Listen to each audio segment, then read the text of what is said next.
Voilà. Comme ça, j'arrêterai de parler de ma vie. Et on va parler de En pays lointain de Masumi Sudo, qui est donc... Oh tiens, j'avais pas vu que c'était écrit en espagnol en bas à droite. Qui est donc un... Alors c'est un volume double. Un volume double. Salut Arteus. C'est un volume double puisque c'est un titre qui était sorti en 2 tomes au Japon et si je me trompe pas, il date de 2016. Et que Nobinobi vous propose donc, du coup dans un grand tome, grand format, double volume à 15,95 €. Donc le prix c'est... Merci Ario Père. Le prix, c'est essentiellement parce que c'est un grand format double volume que propose assez rarement d'ailleurs Nobinobi. J'étais assez surprise qu'il le fasse sur une histoire qui, ma foi, est magnifique à mettre, je vous le dis tout de suite, à mettre entre toutes les mains, dans les CDI, dans les écoles, partout. Alors, c'est exactement comme la couverture vous laisse penser.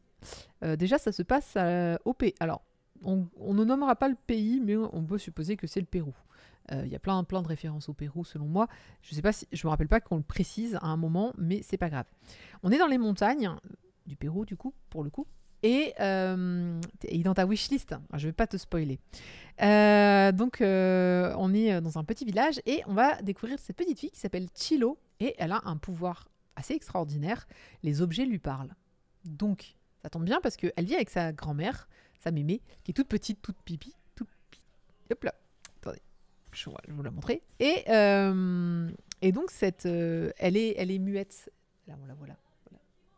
Elle est muette et du coup, elle ne parle pas. Donc c'est marrant parce qu'on a ce petit personnage de la fillette qui parle aux objets, avec sa mémé qui, elle, ne parle à personne, et ensemble, elles vivent une vie plutôt paisible, donc au milieu des montagnes, dans une sorte de village plutôt avancé, ou quand même où il y a de l'agriculture, où il y a différents artisanats, où il y a des lamas aussi, voilà, on les voit là ici, les super lamas. Donc tout va bien dans le meilleur des mondes. Et bien jusqu'au jour où dans sa maison, elle découvre un inconnu. Ça va vite se lire sans dialogue. Bah, si, parce que les objets, ils parlent beaucoup, ils parlent fort.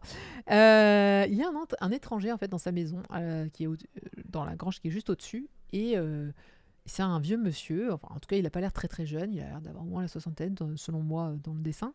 Et il parle une langue étrangère et ils ne se comprennent pas. Mais c'est pas grave parce qu'il a des objets avec lui. Il a notamment un gros sac et ce sac lui dit hey, salut, tu peux me comprendre, trop pratique. Bah écoute, tu veux bien l'aider parce il ferait pas de mal à une mouche. Il est super sympa. Aidez-le. Et donc du coup, c'est la relation que va commencer entre donc Chilo et cet homme qu'elle va nommer. Alors j'ai un doute comment elle va le nommer, puisque j'ai le nom de son père à elle en tête et pas le nom de lui, mais il lui donne un joli nom, évidemment. Je me rappelle plus ce que c'était, mais c'est pas grave, ils me disent pas la dernière. Non, évidemment. Mais j'aimais bien son nom, zut. C'est par rapport aux cheveux blancs, c'est tout ce que je me souviens. Je le retrouve après.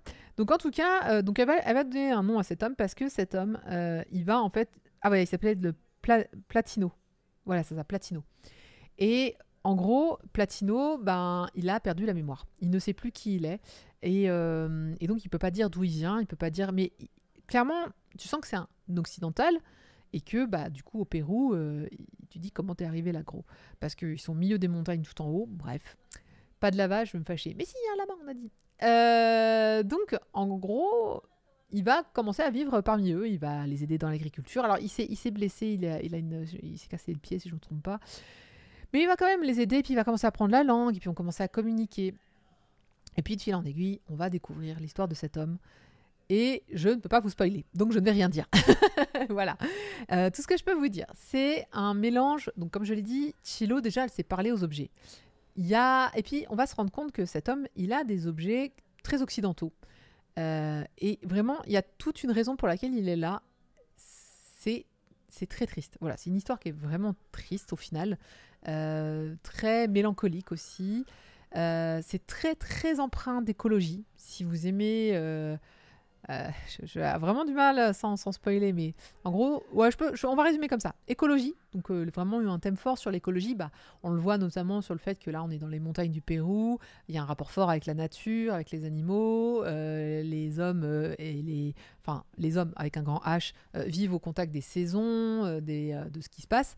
Donc on est très très loin de la technologie. Donc hashtag occidental, mais on est très loin de tout ça, et cet homme va un peu découvrir du coup ce monde et raconter lui d'où il vient. Et évidemment d'où il vient lui, il n'y a pas ce rapport avec la nature, et en fait c'est un peu l'histoire de tout ce que lui a perdu avec la nature et tout ce qu'il va retrouver en arrivant donc dans ce village. Je prends des détours incroyables, mais c'est à peu près ça. Mais en tout cas, soyons très clairs, c'est un message du futur, enfin, c'est un message comment dire, d'espoir sur l'écologie. C'est un peu ce que fait, je pense, Ghibli, par exemple, Miyazaki, dans ses histoires à lui, où il met la nature en fait au cœur de tout, pour expliquer justement aux générations futures, en fait, prenez soin de la nature parce que il n'y a pas de planète B, il n'y en a qu'une, et malheureusement, voilà, si on fait n'importe quoi, eh bien, nous allons perdre des choses. Donc c'est un peu ça de que parle. Alors je sais pas pourquoi j'ai décidé que c'était. Oui, c'est ça, En pays lointain. Donc le début est très doux, la suite fait vraiment, il est émotionnellement très très très très très émouvant. Voilà, donc petit cœur accroché pour tous ceux qui ont de la sensibilité comme moi. On le lit doucement, on le lit avec un mouchoir à côté de soi et des gens à serrer dans les bras. En final, je trouve que c'est une excellente histoire. Vraiment, je l'ai trouvée hyper intéressante. Je pense que je file le bouquin à ma fille. Il est gros, mais c'est pas grave. Il se lit à tout âge.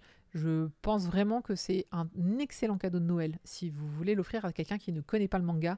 Alors, il se lit de droite à gauche, mais pour autant, vraiment, je trouve que c'est typiquement le genre de livre qui est au chemin un peu entre la BD et le manga, qui déjà ne se passe pas au Japon, a des valeurs universelles.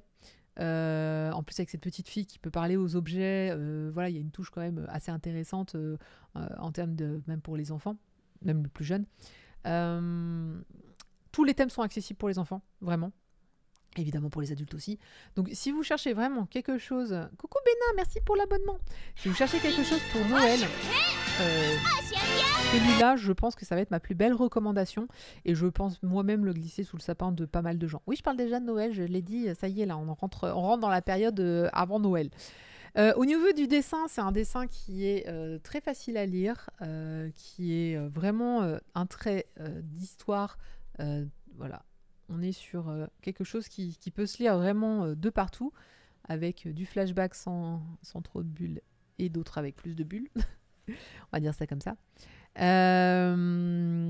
Voilà. Hyper accessible, transmet beaucoup d'émotions, c'est ce qu'on aime. Ils m'ont mis d'habitude ils mettent des trucs. Ils ont fait en plus une très belle édition selon moi. Vraiment, ils ont fait un truc très très très très joli. Je sais pas quel papier ils ont utilisé pour ça, mais c'est pas du papier glacé comme d'habitude. Du papier mat, et ça passe plutôt bien. Il n'y a pas de... Je crois pas qu'il y ait de page... Il y a une page couleur. Et il y a celle-ci aussi. C'est celle du début où on voit...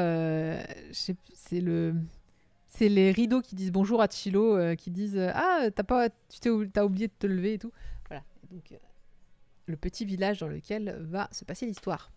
Voilà, c'est quelques pages couleurs qu'il y a.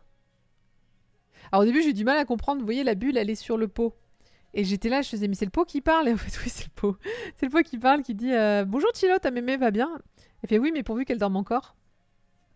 Et donc voilà, c'est marrant de voir tous ces objets qui parlent à Chilo en permanence. C'est très mignon. Voilà, je vous le top recommande. C'est vraiment ma sortie, à mon avis, là, du moment où je vais la recommander à tout le monde en disant mais t'as lu ça, c'est super bien. Et puis c'est écolo, et puis ça porte un beau message. Et puis voilà, donc on est vraiment vibe Ghibli à fond, Miyazaki à fond, sauf qu'il n'y a pas un méchant dans l'histoire, alors que Ghibli, souvent, il en met toujours un. Là, ça va. Est-ce que le papier du manga va servir de mouchoir? Ça, c'est référence à tout à l'heure. Non, Nobinobi ne fait pas ça.